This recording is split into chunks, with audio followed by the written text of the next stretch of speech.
But still, people, hey, it's been a while.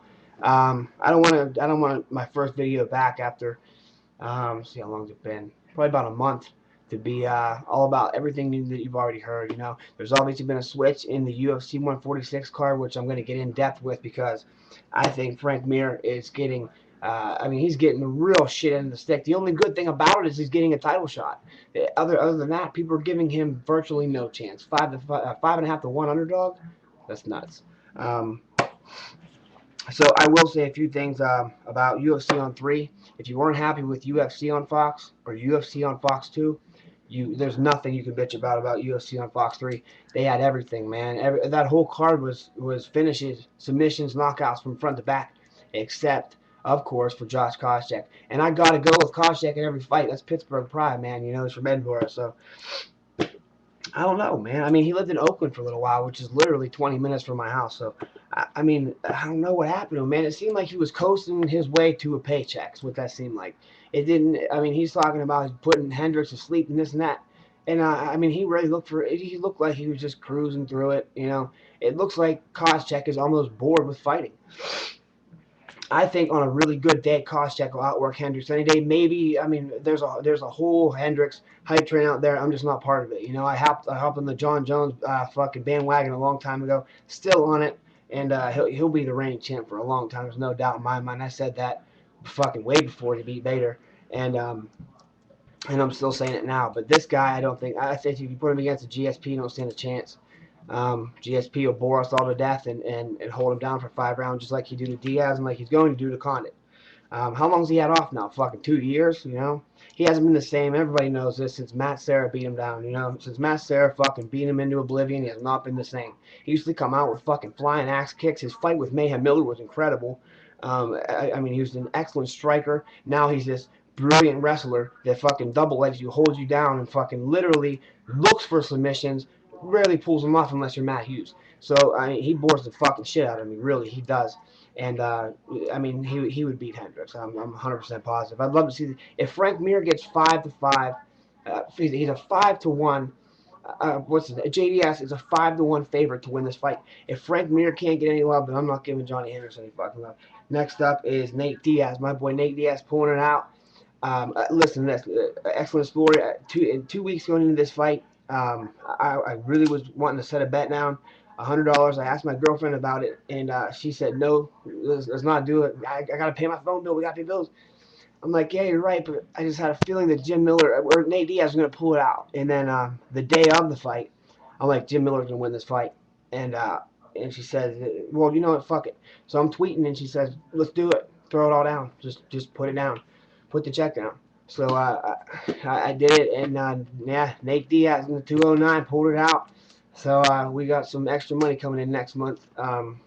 Thank you, Bodog.com, and thank you, Bettis.com, and thank you, Jackie, for that.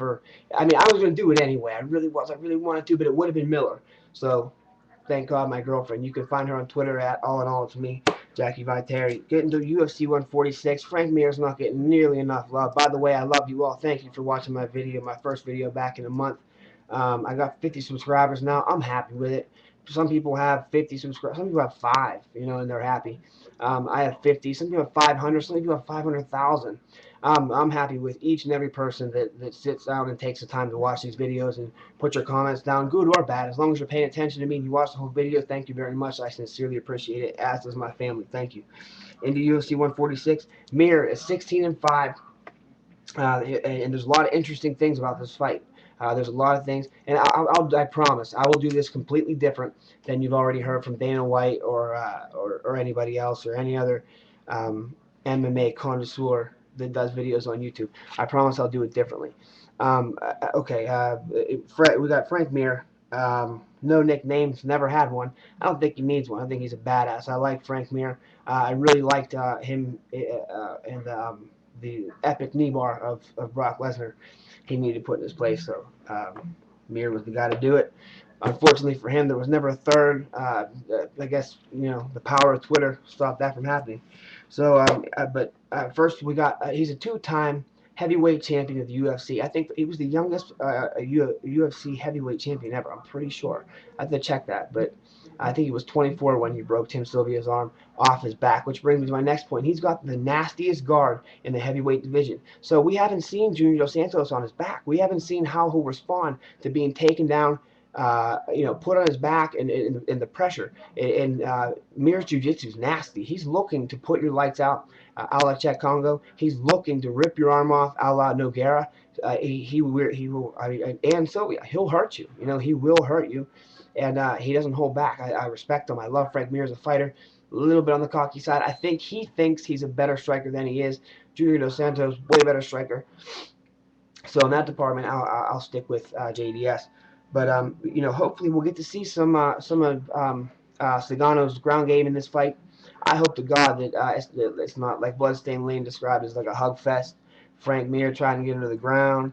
JDS sprawling and brawling. And big ups to JDS for bringing Sprawl and Brawl back. I'm a huge, insane Jens Power fan. Even bigger Chuck the Iceman Liddell, the icon of MMA. The fucking pit. I've always loved both contenders, both champions. So he reminds me of a heavyweight, like a Chuck Liddell 2.0, a Brazilian Chuck Liddell 2.0. Anyway, interesting fact is all of Frank Mir's 5 losses have come by knockout, and the only loss that Junior Dos Santos has suffered in his short career has been a submission. Frank Mir is widely touted as the most talented Brazilian Jiu-Jitsu submission artist in the heavyweight division. And like I said, even though it's only 1 loss in 15 fights, it was by submission. And like I said before, he's got a nasty guard, and he will grab anything that's available. That leg lock was beautifully put on Brock Lesnar. I think it was UFC 82. I know it was boiling point. But it was beautiful. That knee bar was beautiful. He was getting the hell beat out of him before he slapped that bitch on. But man, was that fucking thing tight. To make a big motherfucking trucking fucker like that tap, that that was tight. He deserves more credit than 5-1.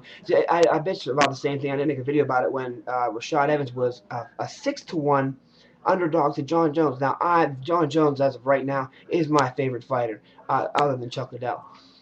Prime Chuck Liddell. Even fucking Chuck Liddell now. But John Jones is my favorite fighter. I was saying 6-1, man. That is crazy. So you're saying if they fought 6 or 7 times that Rashad might have a shot 1 time at winning? That's crazy. It went all 5 rounds. I thought that I actually thought it looked like more of a sparring match than I expected more. I expected more. I think a lot of people got enjoyment out of it. I didn't. I just, by the 3rd round, I'm like, let's go on decision. It's going to be Jones by decision. I mean, it's one of those fights that were just a little too predictable for me. But yeah, he snaps Tim Sylvia's arm to become the first, the youngest heavyweight champion in UFC history. Moves on, gets in a motorcycle accident, and has a couple losses here and there. Seeing him get beat up by Brandon Vera broke my heart. I really couldn't even bear to watch that video. It sucked to watch. I could just tell that his mind, his body, his soul wasn't in MMA anymore. And then when he slapped that Kimura on hard I knew Frank Mir was back, and he's been on a tear the last few fights. Okay, so UFC, what is it, 91 or 87, something like that. When he fought Nogueira, he was an underdog. I think he was 2.5 to 1 underdog, and he stood with Nogueira. And not only did he drop him twice, the 3rd time he drops him, he finishes him with punches. First guy to ever finish Nogueira with punches. So Nogueira says didn't feel good. He wasn't up for the fight. So they have a rematch, and it didn't happen that long ago. A few months ago, you saw Nogueira drop Frank Mir in the clinch, and Frank dives for a double and escapes a guillotine, which is rare because Nogueira's jiu-jitsu is just it's either Mir or Nogueira, and that's the way it is in MMA. It's either Mir or Nogueira, the 2 best jiu-jitsu players in the heavyweight division in the UFC today. And they go to the ground, and he's got an arm in guillotine. Frank escapes it, gets the side mount, slaps the Kimura on. Nogueira counters it, rolls. Frank keeps it rolling and pops that fucking shoulder out of place. Then Nogueira taps. So he's the first guy to knock him out, first guy to tap him, and he's a 5.5 to 1 underdog. Fucking insane. It doesn't make sense to me. I think I seen him weigh in back in the day at 220 pounds. He's weighing in a solid 265 now. I mean, he's solid steel, solid muscle. So let's go to JDS now. I think JDS has a speed advantage and definitely an advantage in the striking realm. Like I said, we haven't seen much of his ground game. Hopefully we will. Hopefully we will see. We've seen a little bit of his wrestling defense, a lot of his clinch work. let's see him on his back, or let's see him. I would love it. He has a BJJ background. That's where he started. That's actually how he got his name Sagano. I forget what Sagano means, but something. He didn't really like the name at first, but it stuck, and I like it. Junior Sagano dos Santos. I like it. He's 14-1. Like I said, his only loss was by submission. That was an armbar, and that was Frank Mir's bread and butter back in the day. So we'll see. He's got brutal KO in both hands, KO power both hands. Kane, that was a flash knockout. That was a fucking bat out of hell for a right hand. I mean, he really fucking he cold cocked him pretty fucking hard, shut the lights out, and took his belt, and probably went home to Brazil. And I did not see that coming. I mean, I really had Kane as a huge favorite in that fight, and it was over in the first round in devastating fashion. So I mean, he's on a tear. JDS is on a tear. He's ripping through the heavyweight division right now. Um, uh, um, like I said, bringing back the sprawl and brawl technique. I love the sprawl and brawls. I mean, go get taken down, fucking stuffed and punched in the face for it. I mean, I love watching it happen. But I'm a grappler as a blue belt myself. I love to watch grappling. I love when the fight goes to the ground just as much as I like to see a good, back and forth rock sock and robot type of exchange. So, I like it either way. I'm just a huge MMA fan. And to me, this makes for an excellent fight. I can't see anything wrong with this matchup. I think it's great. I actually like it better than Overeem. Overeem tested 14-1 for testosterone. That's insane, man. I mean, that's obviously cheating. There's a lot of people out there defending Overeem, including Chael Sonnen. But 16 or 14, whatever it was something insane off the charts. And he was bragging he's the most tested fighter and the most clean fighter, in the heavyweight division. And he was lying the entire time. Not just lying to Dana White, he was lying to you too. So, I wasn't really a big Overeem fan to begin with. In K1, yes. In MMA, no. No, I'll take JDS over him any day. Now, I like Mir a lot better. Much more interesting fight. Classic striker versus grappler matchup. What do you guys think? Do you think that Frank Mir taking the fight on short notice, he was preparing for another opponent when they announced that he would be fighting for the title? He accepts, takes the title shot, and they give him a 5.5. He's 5.5 to 1. He's right now. JDS is coming in at a negative 575. So and Mir's coming in at a plus 525. So what do you guys think? Do you think that's fair to give Dos Santos that much of an advantage as far as the betting odds go against a two-time former UFC champion? Now 265, solid all-around game. Like I said, we haven't seen JDS's ground game. We know Mir has one. So he dropped the Chet Congo fight, dropped him with the left hook, excellent striking. Chet Congo was a striker. Dropped the BJJ guy dropped the fucking striker. When he got him to the ground, choked him, literally fucking put his, and thanks for the workout, chump, put his fucking lights out. And it was a beautiful fight to watch. If you haven't seen Chet Congo versus Frank Mir, watch that fight. And Joe Rogan even touted, screamed, and said that loss to Brock Lesnar at UFC 100 was the best thing that happened to Frank Mir because he came back even better.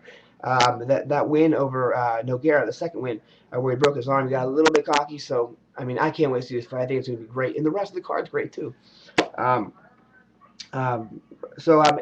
any comments that you have about him being such a huge underdog in the fight? I understand it's short notice, but we're talking about a former two-time heavyweight UFC champion, the youngest UFC champion ever, and fights in brutal fashion, nasty guard, all-around game against a fairly, I don't want to say new fighter, but he hasn't been around forever.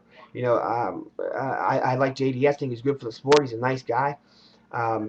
Excellent style of fighting, or he wouldn't be champion. I mean, what do you think? Who do you have, and are the betting odds fair? I'd love to hear anything, comments, good or bad. As long as you're watching, I love you very much. Take care. God bless, and I'll see you after UFC 146 for the breakdown.